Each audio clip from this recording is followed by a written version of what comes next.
Dobrý den, pane prezidente. Dobrý den.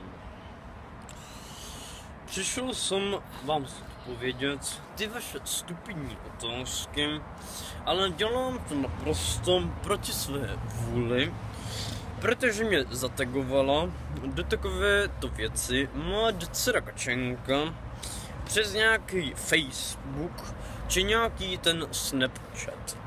Jo, podívejte se.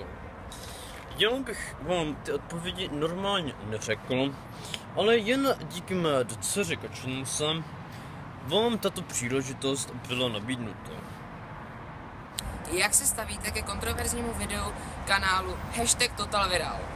Ano, kontroverzní video, ano.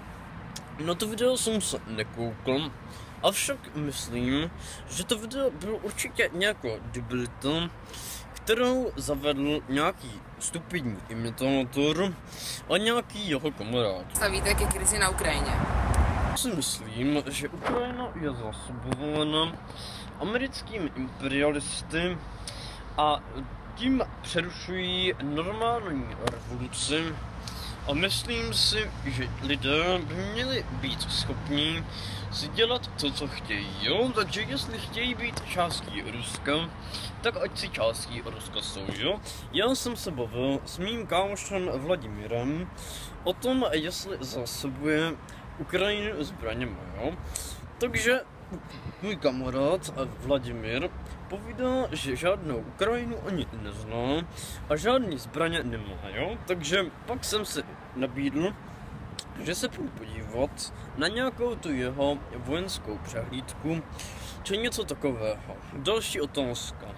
Chcete mít YouTube kanál, abyste tam mohli dávat takovéto velké moudra? Ano, YouTubeový kanál, jo, o tom jsem už uvažoval, jo, podívejte se. Má dcera Kačenka mi povídala, že by s tím se mnou do toho šla, jo. Však největší problém je, že já hodně dělám pro český lid a čas na toto nemám. Chcete získat voliče v druhém období vaší vlády? Dle mého názoru jsou mý přátelé ze strany práv občana Zemana, teď už strany práv prezidenta Zemana, vždycky velmi lojální a svůj hlas přispějí mně a také věřím svým přátelům z Lukoilu, že mi mou kampaň opět zaplatí. Chcete se stát znovu prezidentem nebo ne? Mě baví mít takovouto egoistickou práci, kde můžu vystupovat před celou zemí a před mými 2 miliony stoupenců. Ať si jde nějaká lumpenkavárenská spodina s jejich 100 000 vycpat. Ke krizi na Blízkém východě. No, podívejte se. Já mám názor na tyto radikály takový, že si myslím, že tyto muslimové nemají být na české půdě a v tomto jediném souhlasím s panem Okamurou. Dle mého názoru bychom tam měli poslat celou českou armádu a přispět k tím vystřílením těchto fanatiků.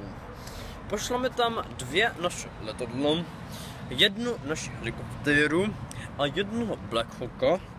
K tomu pošleme všech 10 vojáků a mě v čele.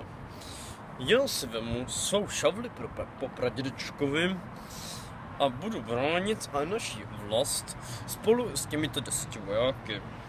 A poslední otázka, jaký je váš názor na vaše politické odpůrce? Myslím, že mý političní odpůrci na mě nemají, protože Okamura je Číňan, Babiš krade, Schwarzenberg neumí mluvit, Bobošíková je mimo a hlavně si myslím, že nejkratší anekdota je, že Bohuslav Sobotka je inteligentní člověk.